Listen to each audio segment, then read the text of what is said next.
হে আল্লাহ, তুমি মহিলা বাসের মা বোনদের হেফাজত করো। পাইলটকে সঠিক টাইমে সঠিক গিয়ার দেওয়ার তৌফিক দিও আল্লাহ। সামনে বিপদ দেখলে যাতে সাথে সাথে ব্রেক করতে পারে। সবচেয়ে বড় কথা আল্লাহ, ডাইনে বামে যাওয়ার আগে ইন্ডিকেটর দেওয়ার তৌফিক দিয়ে দিও আল্লাহ। আমিন।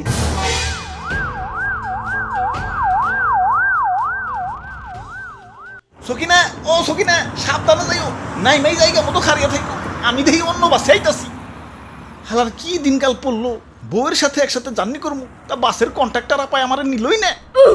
আমারে দেখে কি লুচ্চা মনে হয়?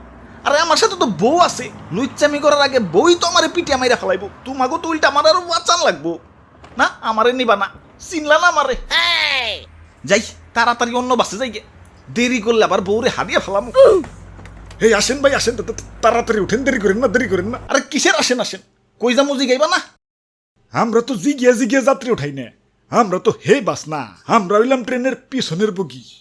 আগের বগি জেনে যাইবো, আমরাও হেনে যাবো। কি আবুল তাবুল কইতাছ? পিছনের বগি কিছুই তো বুঝতাছি না। ওরে বাপুরে, ইয়া মহিলা বাসে তো শুধু মহিলারা যায়। এখন মহিলা গো বাপ ভাই জামাই বয়ফ্রেন্ড, হেরা কি করবো? অন্য বাসে গেলে তো হেরা আউরা বাস, হেরা যাইবো হেগো মতো। ধরো অনেকে তো বইয়ের হটস্পট দিয়ে নেট চালায়, এখন আলাদা আলাদা বাসে গেলে দূরত্বের কারণে তো কানেকশন কাইতে যাইবো। তাই আমরা একটা নতুন সার্ভিস চালু করছি, ইয়া মহিলা বাসের পিছু সার্ভিস। আমরা এক্স্যাক্টলি মহিলা বাসের পিছন পিছন যাই, যাতে তোমার পুকি সবসময় তোমার চোখের সামনে থাকে আর ওয়াইফাই কানেকশনও না কাটে। আইডিয়াটা সুন্দর না কন? হা হা, চালু চালু, ওয়াইফাইয়ের কানেকশন কেটে গেল।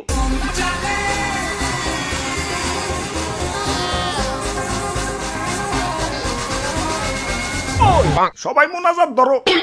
হ্যাঁ মোনাজাত? বাসের মধ্যে হঠাৎ করে কিসের মোনাজাত? ইয়া বাপুরে, ইয়া সামনে বাস চালাইতেছে কেরা কেরা আবার? ও ওমেন, ইয়া পুকি বাসে নিজের মহিলাকে উঠিয়ে দিয়ে যারা এই বাসে উঠছে তাদের সবার হাতে একটা করে তসবি দিছি, যাতে আল্লাহ আল্লাহ করতে পারে। ওমন তো চাই না, কারণ পাইলট তো মহিলা। হে আল্লাহ, তুমি মহিলা বাসের মা বোনদের হেফাজত করো। পাইলটকে সঠিক টাইমে সঠিক গিয়ার দেওয়ার তৌফিক দিও আল্লাহ। সামনে বিপদ দেখলে যাতে সাথে সাথে ব্রেক করতে পারে। সবচেয়ে বড় কথা আল্লাহ, ডাইনে বামে যাওয়ার আগে ইন্ডিকেটর দেওয়ার তৌফিক দিয়ে দিও আল্লাহ। আমিন।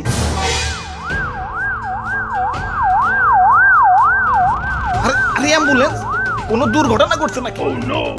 বাস তো দেখা যায় ঠিকই আছে। ইয়া বাপুরে, আমরা যেমন পুকি বাসের পিছন পিছন যাই, এই অ্যাম্বুলেন্সও পুকি বাসের পিছন পিছন যায়। কখন কোন পথচারীদের লাগিয়ে দেয়, তাই অ্যাম্বুলেন্স সাথেই থাকে।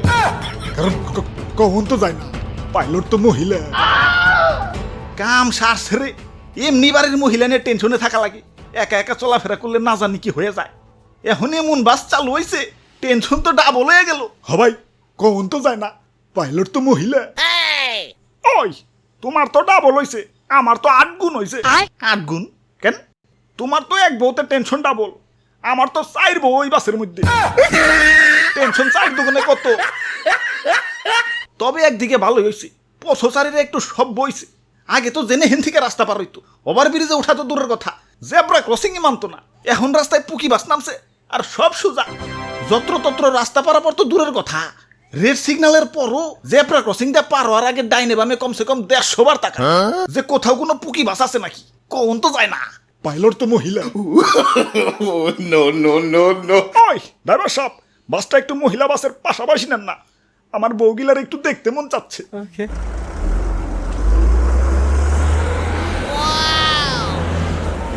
আরে বাসে ওটা কি চলবার লাগছে? স্টার চলছে। আরে আরে ড্রাইভার কো? আস্তাগফিরুল্লাহ, হাওলা ওয়ালা কুওয়াতা ইল্লা বিল্লাহ। আরে ড্রাইভার সাহেব কো?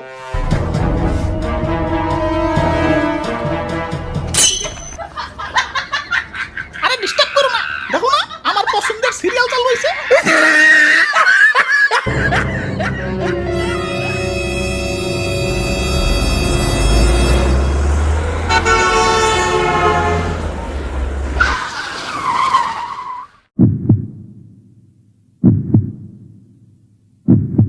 হাই হাই রে, আল্লাহ বাঁচাইছে।